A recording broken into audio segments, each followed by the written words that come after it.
السلام علیکم۔ اگر کوئی دعا آپ کی زبان پر بار بار آتی ہے تو اس کا کیا مطلب ہے؟ تو سنو، اگر کوئی دعا تمہاری زبان پر بار بار آئے یا جب بھی تم دعا کے لیے ہاتھ بلند کرو تو ایک ہی دعا تمہاری زبان پہ آئے تو جان لو کہ اس مالک کن نے فیصلہ کر لیا ہے کہ وہ چیز تمہارے ہی نصیب میں ہے۔ ہاں، وہ شخص یا وہ چیز تمہاری ہی ہے۔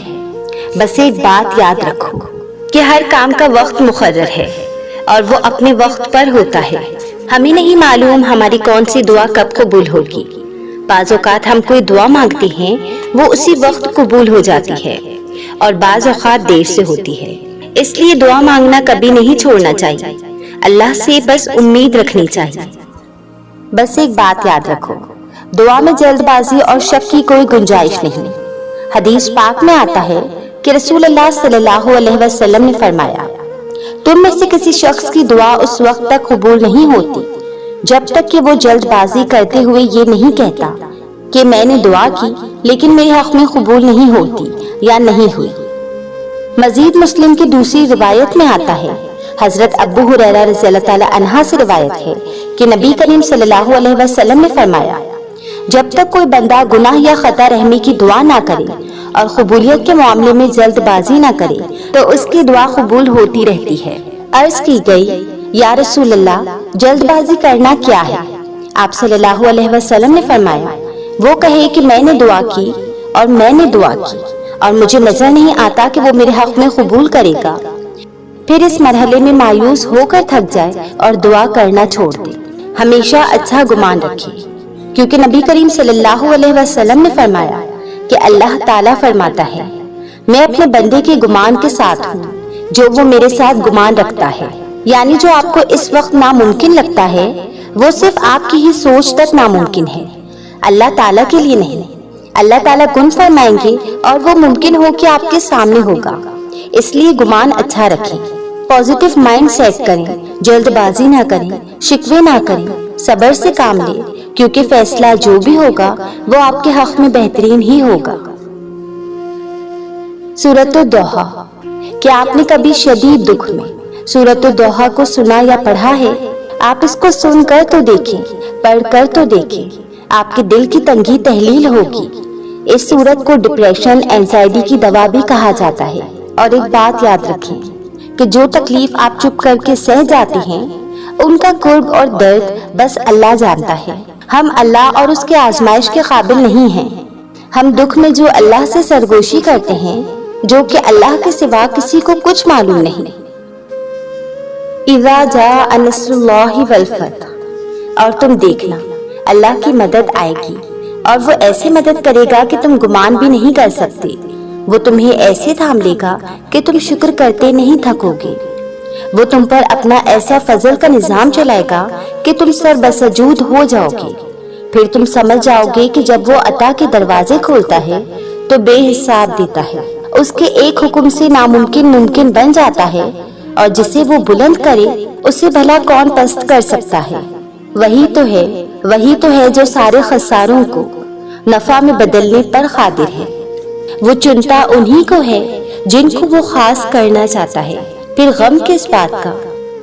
یہ بات بھی کتنا سکون دیتی ہے کہ ہمیں روتے ہوئے کوئی اور نہیں بلکہ ہمارا خالق دیکھ رہا ہے۔ لوگوں سے انتقام مت لیا کریں، اللہ سبحانہ و تعالیٰ پہ کامل بھروسہ رکھیں۔ زندگی کا تحفہ بہت قیمتی ہے، اسے ضائع نہ کر جائیے گا۔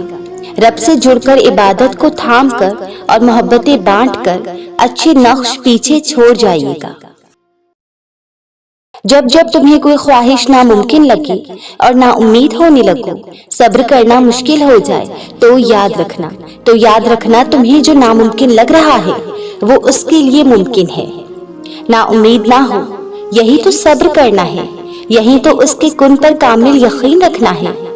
اگر اس نے یہ خواہش پوری نہ کرنی ہوتی تو وہ دل سے اس کا خیال بھی نکال دیتا۔ دعا کے دوران بار بار جس خواہش کا تمہاری زبان پہ آنا اس لیے تو ہے کہ تم مانگتے رہو اس سے، اور وہ ایک روز اس ناممکن کو ممکن بنا دے، تمہارا ادھورا خواب مکمل کر دے۔ ایک روز تم دعاؤں کی قبولیت دیکھو گے۔ یقین رکھو اس رب پر۔ اور ایک بات یاد رکھو، اللہ کے وعدے سچے ہیں، بس ہمارا ہی توکل نہیں ہے، ہم بھروسہ ہی نہیں کرتے، یقین ہی نہیں کرتے اس ذات پر۔ اپنی قسمت کو اللہ پر چھوڑ دیا کرے، اس لیے نہیں کہ وہ بہتر کرے گا، بلکہ اس لیے کہ اللہ سے بہتر کوئی کر ہی نہیں سکتا۔ دعاؤں سے نصیب بدل جاتے ہیں، پر ان کی جو اپنی دعاؤں پر مکمل یقین رکھتے ہیں، جو لوگ اللہ پر توکل کرتے ہیں اور تقویٰ کی راہ اختیار کرتے ہیں، اللہ پاک خود ان کے لیے راستہ بنا دیتے ہیں اور ایسے اسباب پیدا فرماتے ہیں جو بندے کے وہم و گمان میں بھی نہیں ہوتے۔ بے شک اللہ بڑا ہی مسبب الاسباب ہے اور بڑا مہربان ہے۔ سبحان اللہ۔ جب اللہ کسی چیز سے تمہیں محروم کرتا ہے تو اس سے دگنی ایسی ہزاروں نعمتوں سے نواز بھی دیتا ہے جس کے تم قابل بھی نہیں ہوتے، تو پھر بس راضی ہو جاؤ، کیونکہ معجزے صبر مانگتے ہیں اور تقدیر شکر کرنے والوں کی بدلتی ہے۔ اور بتاؤ کہ تم اس الجھن میں کیوں پڑتے ہو کہ کوئی چیز آپ کے نصیب میں ہے یا نہیں؟ یہ بات آپ کو کیسے پتا کہ وہ آپ کے نصیب میں ہے یا پھر نہیں ہے؟ نصیب نہ ہی میں نے دیکھا ہے، نہ ہی آپ نے، اور نہ ہی کسی اور نے، تو پھر آپ یہ کیسے کہہ سکتے ہیں کہ وہ چیز آپ کے نصیب میں ہی نہیں؟ یہ بات تو آپ نے صرف اپنے سے ہی سوچ لی ہے نا۔ اور پھر اگر ہمارے نصیب میں وہ چیز نہ بھی ہو تو اللہ اس کو ہمارے نصیب میں لکھ دیتا ہے۔ بے شک اللہ نصیب بدلنے پر قادر ہے۔ اللہ دعاؤں سے بدلتا ہے نصیب، اس لیے ایک ہی دعا کرتے کرتے کبھی تھکنا مت، یہ سوچ کر کہ میں تو اتنے دن سے اتنے وقت سے دعا کر رہا ہوں۔ میں نے دیکھا ہے لوگوں کو سالوں تک صبر کرتے ہوئے، ایک عمر بتائی ہے انہوں نے صبر کرتے کرتے، لیکن پھر اللہ نے اتنے عرصے کے بعد بھی ان کی وہ دعا قبول کری۔ کیونکہ انہوں نے ہر حال میں مانگا تھا اللہ سے، اور وہ مانگتے مانگتے تھکے نہیں تھے، اس لیے اللہ نے ان کی اس دعا کو قبول کیا۔ اور ایک بات یاد رکھو کہ کچھ لوگ کہتے ہیں نا کہ اگر نصیب میں ہی نہیں تو پھر میں دعا کیوں مانگوں؟ پر میں یہ کہتی ہوں کہ اگر نصیب میں لکھا ہوتا تو پھر مانگنا ہی کیوں پڑتا؟ نصیب کا لکھا تو آپ کہیں بھی ہوں آپ تک پہنچ ہی جاتا ہے، تو اس بات کو ذہن نشین کر لو کہ وہ رب نصیب سے، وسوسوں سے، ہر چیز سے بڑا ہے۔ تمہاری چاہت کو نصیب کا حصہ بھی بنا سکتا ہے اور تمہارے نصیب کا لکھا بدل بھی سکتا ہے۔ ضرورت ہے تو صرف صبر اور یقین کی، بس تم یقین رکھو اس رب پر۔ نصیب میں کچھ خوشیاں ایسی لکھی ہوتی ہیں جو صرف دعا کرنے سے ہی ملتی ہیں، تو غموں، لوگوں کے تلخ رویوں سے مت گھبراؤ، بس دعا کرو اور پھر سب ٹھیک ہوتا جائے گا انشاءاللہ۔ جو صبر کی انتہا کرتا ہے اسے پھر معجزوں کی انتہا بھی ملتی ہے۔ دعاؤں کے معاملات میں دل کا کہا ہی اللہ کا کہا ہوتا ہے۔ دعائیں تو بس تمہارے اور اللہ کے درمیان ہوتی ہیں، اور جو معاملہ تمہارے اور اللہ کے درمیان ہو اس معاملے میں لوگوں کی رائے نہیں لیتے۔ خود کو رب سے جوڑے، کبھی چھوٹی چھوٹی کوششوں سے، کبھی چھوٹے چھوٹے قدموں سے، کبھی ماں باپ کو دیکھیں تو پیار سے مسکرا دیں، راہ چلتے کو سلام کر دیں، کسی کو اچھی نصیحت کر دیں، کسی کو برے کاموں سے روک دیں، کسی کو پانی پلا دیں تو کسی کی خوبی کی تعریف کر دیں۔ رب کا تعلق آپ سے بڑی بڑی قربانیاں نہیں مانگتا، رب کو پانا بہت آسان ہے، بس آپ نے آغاز کرنا ہے، آج ہی سے آغاز کریں۔ جس کے ہاتھ میں تمہارا نصیب ہے وہ معجزوں کا بادشاہ ہے، اور اس سے بہتر کوئی مصنف نہیں۔ وہ کہانی کا ہر رخ جب چاہے جہاں چاہے موڑ سکتا ہے، وہ نصیب کا ہر لفظ بدل سکتا ہے، اور زندگی کا ہر پہلو تمہاری چاہت کے مطابق بنا سکتا ہے۔ تم اس کی مان جاؤ، وہ تمہاری مان جائے گا۔ ہر کسی کے پاس سب کچھ نہیں ہوتا، جو لوگ جتنے مکمل نظر آتے ہیں اتنے ہی منتظر ہوتے ہیں معجزوں کے، لیکن پتہ ہے وہ مکمل اور مطمئن کیوں نظر آتے ہیں؟ کیونکہ انہوں نے اللہ سے اپنے تعلق چٹانوں کی طرح مضبوط رکھے ہوتے ہیں۔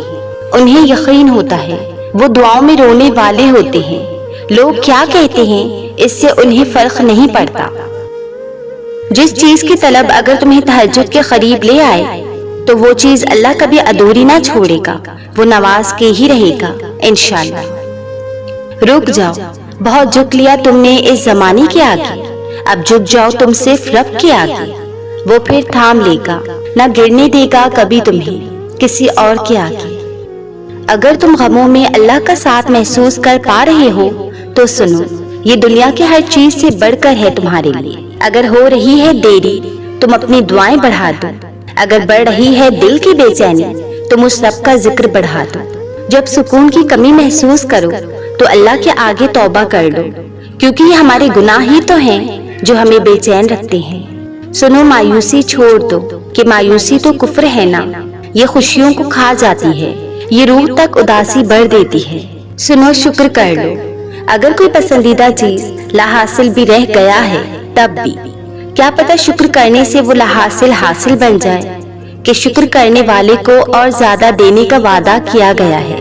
سنو اللہ کو یاد کر لو کہ دلوں کا سکون صرف اسی کے ذکر میں ہے، دل اسی کے ذکر سے اطمینان محسوس کرتے ہیں، دلوں کا خالی پن اسی کے ذکر سے دور ہو جاتا ہے۔ سنو کسی غیبی مدد کے انتظار میں ہو، کوئی بہت پرانی خواہش ہے جو ابھی تک ادھوری پڑی ہے، تو نماز اور صبر کی آیت تو تمہارے لیے ہی اتری ہے نا، وہ جس میں اللہ فرماتے ہیں کہ صبر اور نماز سے اللہ کی مدد حاصل کیا کرو۔ سنو صبر اور نماز بھی اگر سکون نہیں دے رہے تو توکل کر لو نا، موسیٰ جیسا توکل، ابراہیم جیسا توکل، یوسف جیسا توکل، محمد صلی اللہ علیہ وسلم جیسا توکل۔ توکل کرو گے تبھی تو نماز اور صبر سے مدد آئے گی، تبھی تو ہر طرف اللہ نظر آئے گا، اور جہاں اللہ ہو تم توکل، نماز اور صبر کی مشقت کو عبور کر کے اس تک بالآخر پہنچ گئے ہو، اور تم بھی پریشانی میں ہو اور اللہ دیکھ رہا ہو تمہیں، تم بھی اسی کی طرف متوجہ ہو کسی سائل کی طرح، تو کیا وہ تمہاری مدد نہیں کرے گا؟ کیا وہ الولی تمہارا والی نہیں بنے گا؟ اگر دعائیں قبول نہ بھی ہوں تو اللہ پر ہی یقین رکھنا، اسی سے ہی مانگنا، وہ دے گا اور ضرور دے گا۔ وہ دیر صرف تمہاری بہتری کے لیے کرتا ہے، دعائیں کبھی بھی رد نہیں کی جاتی، پھر وہ تہجد کی دعا ہو یا کسی فرض نماز کی، پھر وہ ہنس کر مانگی گئی ہو یا روتے ہوئے، پھر وہ کسی نمازی کی ہو یا بے نمازی کی۔ جو کافر کو بھی خالی ہاتھ نہیں لوٹاتا، تمہیں کیا لگتا ہے وہ تمہیں تڑپتا ہوا چھوڑ سکتا ہے؟ جس کی دسترس میں دو جہاں ہیں، اس کے لیے آپ کو ہی تہجد تک لانا غیر معمولی کیسے ہو سکتا ہے؟ آپ کو سنبھالنا اس کے لیے مشکل کیسے ہو سکتا ہے؟ کن فیکن کا ہو جانا تہجد میں آپ کے لیے بھی تو ہو سکتا ہے۔